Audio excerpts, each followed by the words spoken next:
आज जिस घटना के बारे में हम लोग बात करने वाले हैं वो घटी इंडोनेशिया में, जब इनो फारिया 18 साल की हो चुकी थी और वो अपने 12th के एग्ज़ाम कंप्लीट कर लेने के बाद अपने माता पिता के पास जाती है और ये बात कहती है कि वो यहीं अपने गांव के थोड़ा पास में ही एक जो प्लास्टिक की फैक्ट्री है उसमें जाकर काम करना चाहती है, क्योंकि अब इसकी 12th कंप्लीट हो चुकी है। ग्रेजुएशन में अगर ये एडमिशन लेती है तो उसमें कुछ एक टाइम लगने वाला है, तो क्या इस टाइम पीरियड में वो जाकर उस फैक्ट्री में काम कर ले ताकि वहां से वो कुछ एक पैसे कमा पाए। और वैसे भी वो खुद ये बात चाहते थे कि वो किसी तरीके से अपने घर वालों की मदद कर पाए, थोड़ा पैसा वो कमा पाए और उसके बाद वो अपने घर वालों की मदद करे और उसके घर वालों को भी शायद इससे अच्छा लगेगा। वैसे तो उसके घर वाले ऐसा बिल्कुल भी नहीं चाहते थे कि बच्ची अपनी पढ़ाई छोड़कर, भले ही इस टाइम इसके पास खाली टाइम हो, लेकिन इस तरीके की ये जाकर जॉब करे, बाद में ये पढ़ाई करे, तो ऐसा वो लोग नहीं चाहते थे।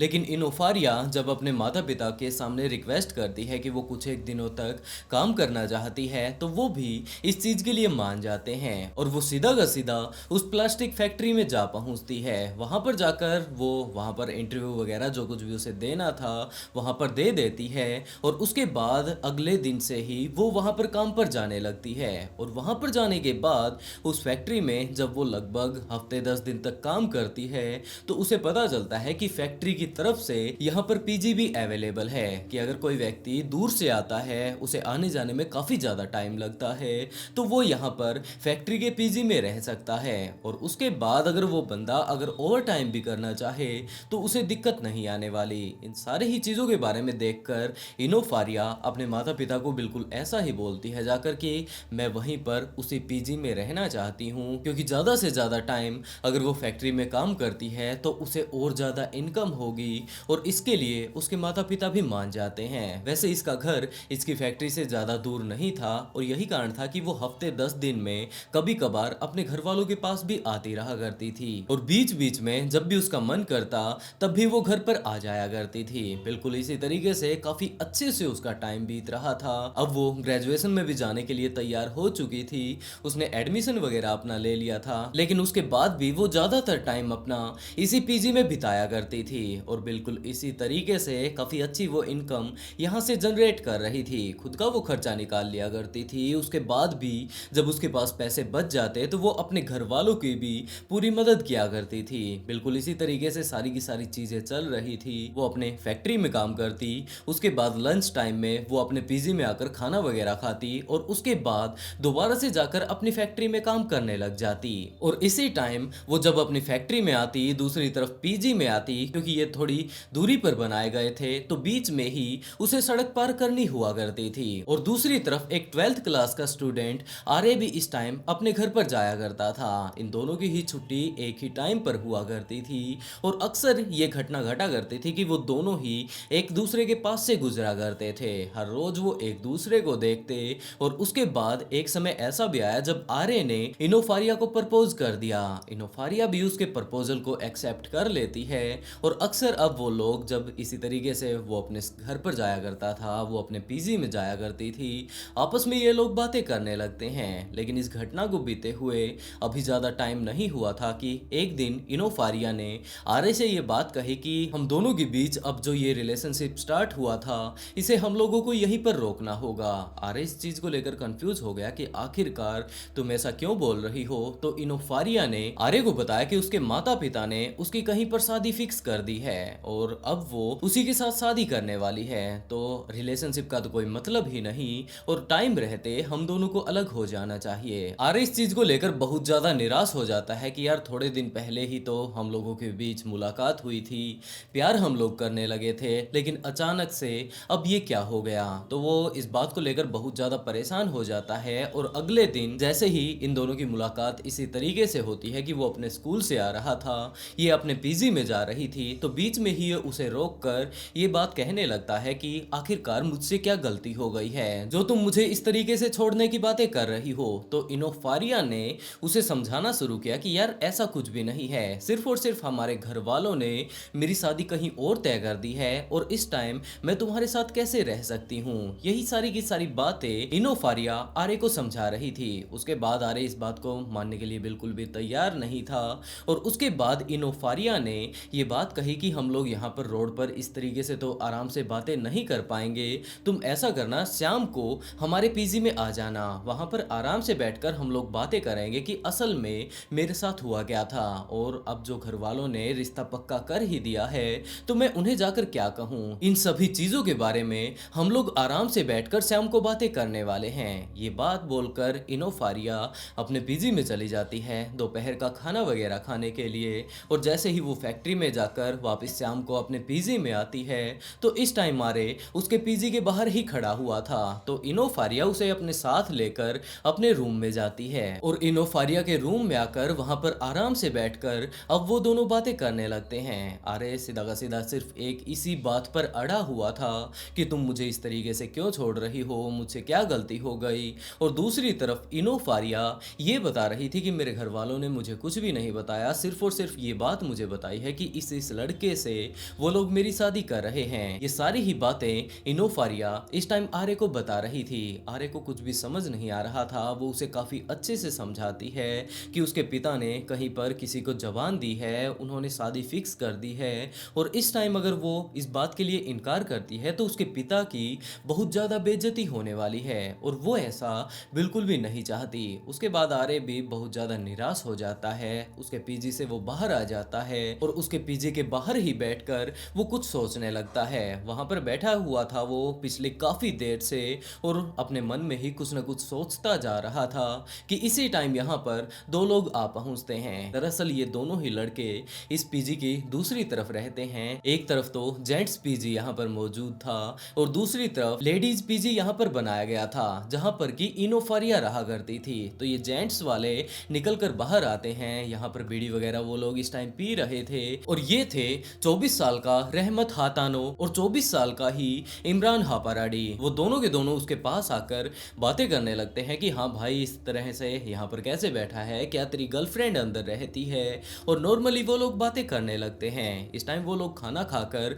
बाहर घूमने के लिए आए थे, सुट्टा वगैरह मारने के लिए आए थे। तो यहाँ पर बैठे आर्य से वो लोग बातचीत करने लगते हैं और आर्य ये बात बताने लगता है कि हाँ यार, मेरी एक गर्लफ्रेंड यहाँ पर रहा करती थी, लेकिन आज के टाइम में पता नहीं उसे क्या हुआ, वो अपने घर वालों से मेरे लिए बात भी नहीं कर सकती। हम दोनों एक दूसरे से बहुत ज़्यादा प्यार किया करते थे, लेकिन अब उसका ये कहना है कि उसके पिता ने उसकी शादी कहीं और तय कर दी है और अब वो मेरे साथ नहीं रह सकती। तो वो लोग पूछने लगते हैं कि कौन वो लड़की है। इस पीजी में तो हम लोग सभी को जानते हैं और जितनी हो सकेगी हम तुम्हारी मदद करने की कोशिश करेंगे, जरा बताओ तो आखिरकार वो लड़की कौन है। और उसके बाद आर्य ने बताना शुरू किया कि वो यहीं पर रहती है, इनोफारिया उसका नाम है और मैं उससे बहुत ज्यादा प्यार करता हूँ, लेकिन शायद उसे मेरे प्यार की कदर ही नहीं है। और उसके बाद इन दोनों ने भी आपस में बातें करनी शुरू की। रहमत ने बताना शुरू किया कि यार, मैंने उसके पास मैसेज किया था, लेकिन उसके मैसेज का कोई भी मेरे पास रिप्लाई नहीं आया। दूसरी तरफ अगर इमरान को देखा जाए तो उसने कहा कि मैंने तो जाकर डायरेक्टली ही उसे प्रपोज कर दिया था, लेकिन उसने मेरा प्रपोजल एक्सेप्ट नहीं किया, जबकि उल्टा मेरी बेइज्जती उसने करनी शुरू कर दी कि वो देखने में उसे अच्छा नहीं लग रहा था और यही कारण था कि वो मुझे रिजेक्ट करके चली गई। तो आज के टाइम में अगर देखा जाए, इसके साथ तो उसकी काफी अच्छे से बन रही थी, आखिरकार इसे उसने क्यों छोड़ दिया। यही सारी बातें ये तीनों ही लोग यहाँ पर बैठकर इस टाइम कर रहे थे और उसके बाद उन दोनों ने ही आर्य को समझाना शुरू किया कि हो सकता है यार, तेरी तो उसके साथ बातें चल रही है, तू उसे थोड़ा बहुत समझाए, उसके बाद वो लड़की अपने घर वालों से बात करे और तुम दोनों की बात बन जाए, तो तू जाकर थोड़ा ट्राई तो कर। और उसके बाद आर्य ने कहा कि अब तो गर्ल्स पीजी का गेट भी बंद हो चुका है, मैं आखिरकार अंदर कैसे जाऊंगा। और उसके बाद रहमत और इमरान ने ये बात कही कि यार देख, तू इतना अच्छा दोस्त हमारा बन चुका है तो हमें तेरी मदद करनी चाहिए, तो तू ऐसा कर, हमारे साथ चल बॉयज पीजी में, और बॉयज पीजी और गर्ल्स पीजी के बीच एक गेट बनाया गया है और ज्यादातर टाइम वो गेट खुला ही रहता है, हो सकता है आज भी वो खुला हुआ हो, तो हम लोग तुझे वहां से अंदर भेज देंगे और उसके बाद तू अपनी प्रेमिका को जाकर सारी की सारी अपनी बातें समझा देना, हो सकता है वो समझ ही जाए। जिसके बाद बिल्कुल वो लोग ऐसा ही करते हैं, बॉयज पीजी के अंदर से घुसकर वो लोग इनोफारिया के रूम पर जा पहुंचते हैं और वहां पर जाकर उन्होंने देखा कि इनोफारिया का रूम इस टाइम खुला हुआ है। वो अंदर लेटी हुई है, पता नहीं किस ख्वाबों में वो खोई हुई है। और उसके बाद आरे अंदर जाने लगता है। अंदर जाकर वो दोबारा से उसे समझाने लगता है, लेकिन इनोफारिया समझने के लिए तैयार थी ही नहीं। वो बार बार उसे समझाने की कोशिश कर रहा था, जोर जबरदस्ती वो उसके साथ करने की कोशिश कर रहा था कि तुम मान जाओ, तुम्हारे घर वालों से बात कर लो, हो सकता है वो लोग मान जाएं, और उसके अलावा अगर नहीं मानते हैं तो मैं तुम्हारे साथ भागने के लिए भी तैयार हूं। लेकिन इन सारी ही चीजों से अब इनोफारिया बहुत ज्यादा तंग आ चुकी थी और उसके बाद उसने आर्य को एक थप्पड़ लगा दिया। और ये थप्पड़ की जैसे ही आवाज बाहर वाले दोनों लड़कों के पास पहुंचती है तो वो लोग भी अंदर आ जाते हैं और उसके बाद उस लड़की से ये बातें कहने लगते हैं कि आखिरकार तेरे अंदर ये किस तरीके का एटीट्यूड है, तूने हम दोनों को भी रिजेक्ट कर दिया, इससे तो तू प्यार किया करती थी, लेकिन आज के टाइम में अगर देखा जाए तो तूने तो इसे भी रिजेक्ट कर दिया, आखिरकार तेरा मसला क्या है। ये तीनों ही लोग अब इस टाइम बहुत ज्यादा गुस्सा हो चुके थे, क्योंकि एक का तो वो मैसेज का रिप्लाई नहीं दे रही थी, दूसरे को उसके मुंह पर भी उसने रिजेक्ट कर दिया था, और तीसरे को अगर देखा जाए यानी कि आर्य को, उसको तो अभी अभी चाटा पड़ा था। तो अब ये तीनों ही लोग बहुत ज्यादा गुस्सा हो चुके थे और उसके बाद वो लोग उसके पास जा पहुंचते हैं। एक बंदे ने उसका मुंह पकड़ लिया, बाकी दो जो थे वो उसे मारना शुरू कर देते हैं। और इसी टाइम इमरान हापाराडी साइड में जाता है जहां पर कि उसके खाने पीने की चीजें रखी हुई थी, वहां से वो उसका एक चाकू उठाता है और उसके बाद इनोफारिया के मुंह पर लगातार वो चाकू मारता रहता है और ये बात कहता है कि तुझे मैं बदसूरत लग रहा था ना। तो अब वो उसी का बदला ले रहा है। वो उसके चेहरे पर बहुत सारे चाकू मारता है, काफी सारा खून उस टाइम इसका बाहर आ चुका था और जैसे ही वो बोलने की कोशिश करती तो उन्होंने उसका मुंह बांध दिया था। अब उसके मुंह से बिल्कुल भी आवाज नहीं निकल रही थी और उसके बाद इन लोगों ने असली दरिंदगी करनी शुरू की। इमरान ने उसका रेप करना शुरू कर दिया और इसके दूसरी तरफ अगर देखा जाए तो रहमत अपनी वेट कर रहा था और तुरंत रहमत भी आकर इसका रेप करने लग जाता है। और उसके बाद वो लोग आर्य से भी कहते हैं कि भाई तू भी आकर ये सारी ही चीजें जो कुछ भी करना चाहता है इसके साथ तू आराम से कर सकता है, यही वो है जिसने कि तुझे धोखा दिया था। लेकिन आर्य इस बात से इनकार कर देता है कि यार मेरी ये गर्लफ्रेंड हुआ करती थी, मैं इससे बहुत ज्यादा प्यार किया करता था, ये कितनी ज्यादा खूबसूरत थी, लेकिन अब अगर इसके हालातों को अगर देखा जाए तो ये खून में लथपथ हो चुकी है, मैं इसे देखने में भी बहुत ज्यादा घबरा चुका हूँ, पता नहीं मेरे अंदर से क्या कुछ हो रहा है, मैं इसे नहीं देख सकता। और दूसरी तरफ इसे छोड़ने वाला तो मैं भी नहीं हूँ। तो वो लोग उसके मुंह पर कपड़ा लपेट देते हैं और उसके बाद कमी आर्य ने भी नहीं छोड़ी और वो उसके थाई को अगर देखा जाए, ब्रेस्ट को अगर देखा जाए तो यहाँ पर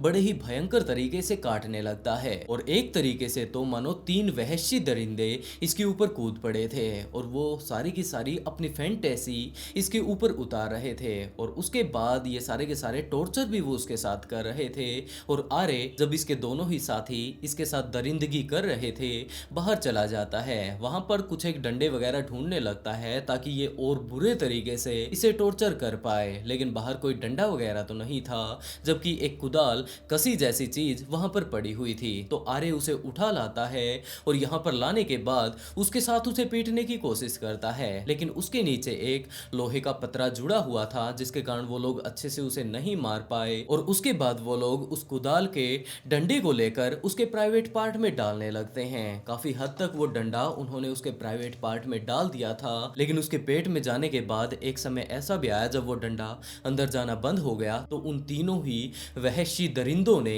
उसके उस कुदाल के ऊपर लाते मारना शुरू कर दिया। जबरदस्ती वो लोग उसके अंदर वो उसे ठोक रहे थे और यही कारण था कि जबरदस्ती उसके अंदर वो कुदाल फंसाए जाने के कारण उसके जो इंटरनल ऑर्गन्स थे वो अंदर ही फट जाते हैं और इनोफारिया ने इस टाइम अपनी जान गंवा दी। इन सारे ही टॉर्चरों को अभी तक वो सहन कर रही थी, लेकिन आखिर में उसने अपनी जान गंवा दी। इस सारे ही कांड को अंजाम दे लेने के बाद वो लोग उस कुदाल को एक तरफ रख देते हैं और वो लोग उसके रूम के दूसरी तरफ जाने लगते हैं जहां पर कि एक वॉश बेसिन जैसी टूटी लगी हुई थी और वहां पर जाकर जो उनके ऊपर खून वगैरह लगा हुआ था उसे वो लोग साफ करने लगते हैं। अपने आप को अच्छे से साफ कर लेने के बाद उसके रूम में जितने भी कपड़े मौजूद थे वो सारे ही कपड़े वो लोग उठाते हैं और इसके ऊपर डाल देते हैं और उसके बाद इसके रूम से बाहर निकलकर वहां पर ताला लगा देते हैं और जो खिड़की यहाँ पर लगी हुई थी उसके अंदर से ही चाबी अंदर फेंक देते हैं और उसके बाद चुपचाप वहां से भाग जाते हैं। अगले दिन अगर देखा जाए तो इनोफारिया के दोस्तों को, जो कि उसके साथ काम किया करते थे, उन्हें पता चलता है कि आज तो वो काम पर आई ही नहीं और आखिरकार ऐसा कैसे हो सकता है। उन लोगों ने अंदाज़ा लगाना शुरू किया कि वो कभी कभार अपने घर वालों के पास चली जाया करती थी उनसे मिलने के लिए, तो वो टाइम से आ भी जाया करती थी। पता नहीं, हो सकता है आज उसका घर पर ही मन लग गया होगा। और इसी तरह समय बीतते बीतते 2 दिनों का हो चुका था और अब तो उसके साथी वर्कर उसके रूम पर ही आ पहुंचते हैं और यहाँ पर आकर उन्होंने देखा कि इसके रूम पर तो ताला लगा हुआ है। तो वो लोग वहां से ही वापस जाने लगते हैं, लेकिन वापस जाने से पहले उन्होंने वो जो खिड़की खुली हुई थी जहां से कि वो तीनों ही लोग चाबी अंदर फेंक कर गए थे, उन्होंने उस खिड़की से अंदर की तरफ देखना शुरू किया, जहां पर कि उन्होंने पाया कि इसके जितने भी रूम के कपड़े हैं वो सारे के सारे एक जगह बंडल बनाकर फेंके गए हैं। तो वो लोग थोड़ा ध्यान से देखने लगते हैं और इन्हीं में से उन्हें एक पैर नजर आता है। इस पैर को देखकर, बाहर लगे ताले को देखकर अब वो लोग बहुत ज़्यादा घबरा चुके थे और उन्हें इस बारे में भी पता चल चुका था कि यहाँ पर कुछ ना कुछ गड़बड़ हुई है। तो वो लोग पुलिस के पास कॉल कर देते हैं। पुलिस वाले यहाँ पर आते हैं और इस ताले को तोड़कर जैसे ही अंदर जाते हैं तो उन्होंने वो सारा का सारा क्राइम सीन देखा। बॉडी को तुरंत हॉस्पिटल भेज दिया जाता है और उसका जब पोस्टमार्टम किया जाता है, एक्सरे वगैरह किए जाते हैं, तो ये बात पता चलती है कि इसे तो काफ़ी ज़्यादा भयंकर तरीके से मारा गया है। इसकी जो मौत थी वो बहुत ज़्यादा दर्दनाक रही होगी और उसके अंदर जो वो ज़बरदस्ती कुदाल उन लोगों ने फंसाई थी वो उसके शरीर के अंदर करीबन 60 सेंटीमीटर तक गई हुई थी। ये चीज़ बहुत ज़्यादा भयानक थी। जैसे ही इन सारी ही चीज़ों के बारे में इनोफारिया की माँ को पता चलता है तो वो अंदर तक टूट जाती है कि उनकी बेटी के साथ ये सब क्या हो गया। सिर्फ और सिर्फ वो तो मेहनत करके यहाँ पर पैसे कमाने के लिए आई थी। अभी तक पुलिस वालों को इस बारे में बिल्कुल भी नहीं पता था कि ये सारे ही कांड इसके साथ किसने किए होंगे, लेकिन पुलिस वालों को ये अंदाजा जरूर था कि जो लोग भी यहाँ पर आए थे, जिन्होंने भी ये कांड किया है, उन्होंने कुछ ना कुछ सबूत जरूर छोड़ा होगा। और इसी तरीके से पुलिस वाले जब अपनी इन्वेस्टिगेशन करते हैं तो उन्हें पता चलता है कि इनोफारिया का इस टाइम मोबाइल गायब है और उसकी जब लोकेशन निकाली जाती है तो पुलिस वाले आर्य के पास जा पहुंचते हैं, क्योंकि आखिरी टाइम में आर्य इसका मोबाइल खुद ही उठा लाया था, क्योंकि उसे इस बात का बहुत ज़्यादा डर था कि हो सकता है अगर हम लोग इसके पास यहीं पर इसका मोबाइल छोड़ देते हैं, किसी ने इसके पास कॉल कर दिया तो ये रिंग करेगा और बाहर घूमने वाले लोगों को ये बात पता चल जाएगी कि ये ताला जो लगा हुआ है अभी भी इसके अंदर कोई ना कोई है, तो वो लोग उसका मोबाइल अपने साथ ही ले जाते हैं। पुलिस वालों ने जैसे ही आर्य को पकड़ा तो आर्य ने अपने उन 2 दोस्तों के बारे में भी बता दिया जो कि इस कांड में इसके साथ मिले हुए थे। लेकिन जैसे ही पुलिस वाले उन दोनों को पकड़ कर लाते हैं तो उन्होंने तो इस बात से इनकार कर दिया कि जनाब कौन है ये लड़का और ये लड़की, आखिरकार इसे क्या हुआ। तो पुलिस वालों ने कहा कि बेटा, जिस लड़की को तुम लोगों ने इतनी ज्यादा बेरहमी से मारा है,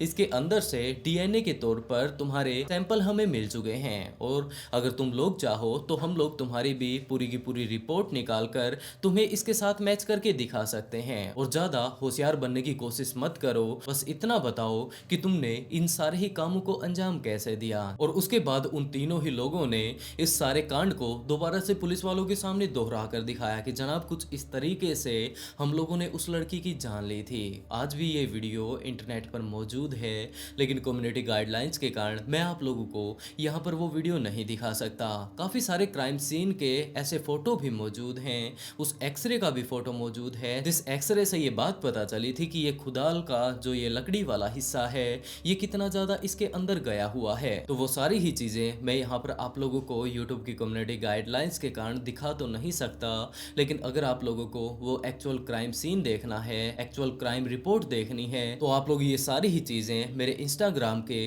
ब्रॉडकास्ट चैनल पर जाकर देख सकते हैं। मैं इन्हें वहां पर अपलोड कर दूंगा। लेकिन जैसे ही ये सारी चीजें खुलकर सामने आती है तो रहमत और इमरान को मौत की सजा सुनाई जाती है, लेकिन दूसरी तरफ आर्य को अभी भी सिर्फ और सिर्फ 10 साल की सजा सुनाई जाती है, क्योंकि जज का ये कहना था कि आर्य सिर्फ और सिर्फ 16 साल का है और अभी ये नाबालिग है और यही कारण है कि इसे मौत की सजा नहीं सुनाई जा सकती। लेकिन दूसरी तरफ जब आम जनता को इस बारे में पता चलता है तो काफी सारे वहां पर प्रोटेस्ट होने लगते हैं कि जिस लड़के ने इस तरीके का कांड किया है वो कोई नाबालिग कैसे हो सकता है। ये सारे ही कांड उसने एक मैच्योर व्यक्ति जैसे किए हैं, तो उसे सजा भी बिल्कुल वैसे ही मिलनी चाहिए। वैसे दोस्तों, आप लोग इस केस के बारे में क्या कहना चाहेंगे, और जिस तरीके की इन लोगों को जो सजा मिली है उसके बारे में आप लोग क्या सोचते हैं? अपनी राय कमेंट बॉक्स में जरूर बताइएगा। वैसे दोस्तों, आज के लिए बस इतना ही। आज की स्टोरी आप लोगों को कैसी लगी इस बारे में भी कमेंट बॉक्स में जरूर बताएं। अगर अच्छी लगी हो तो वीडियो को लाइक कर